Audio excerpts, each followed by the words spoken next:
Hello viewers, চলে আসলাম একটি ভিন্ন রকমের বিকালের নাস্তা তৈরি করতে।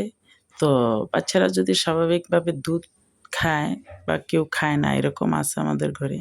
তো আমি দুধটারে কী করলাম, প্রথমত ভালো করে জাল দিয়ে তো একটা লেবুর রস চিপ্পা দিলাম।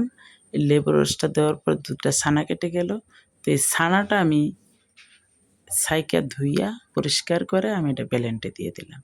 তো ছানাটা দিলাম, সাথে ১ কাপ চিনি দিলাম, আর দিলাম ১ টুকরো বাটার।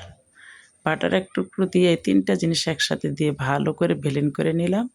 একটা ক্রিম চিজ তৈরি করে নিলাম। তো এই ক্রিম চিজটা পাউরুটি দিয়া খুবই ভালো লাগে খাইতে।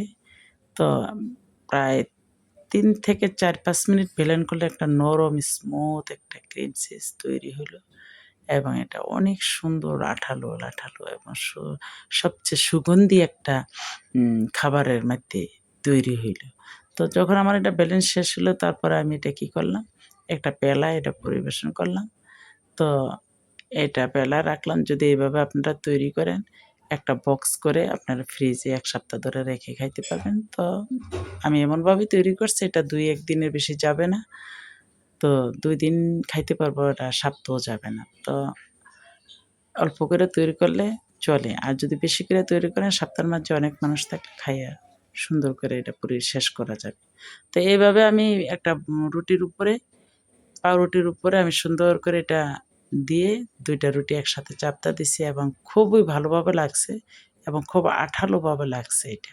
এভাবে বিকালের নাস্তা তৈরি করলে বা টিফিনে তৈরি করে বাচ্চাদের দিলে বাচ্চা একদম চেটেপুটে খেয়ে একদম বক্স খালি করে নিয়ে আসে এবং খাবারটা খুবই সুস্বাদু হইছে এই ক্রিম চিজটা দেওয়ার কারণে।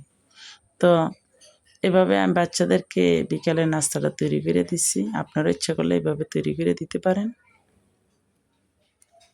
বাচ্চারা মন ভরে খাবে। আর যদি আমার ভিডিওটা ভালো লাগে তাইলে অবশ্যই এটা শেয়ার করবেন। আপনাদের একটা শেয়ার আমার মূল্যবান। আর যদি কোনো মতামত থাকে কমেন্টের মাধ্যমে জানাবেন, লাইক করবেন, পেজে দেখলে পেজটা ফলো করবেন। আর যদি ইউটিউবে দেখেন তাইলে চ্যানেলটা সাবস্ক্রাইব করবেন। তো আজকের ভিডিও এতটুকুই। সবাই ভালো থাকবেন, সুন্দর থাকবেন, সুস্থ থাকবেন এবং আমার জন্য দোয়া করবেন। এই প্রত্যাশায় আজকের মতো বিদায় নিলাম। আল্লাহ হাফেজ।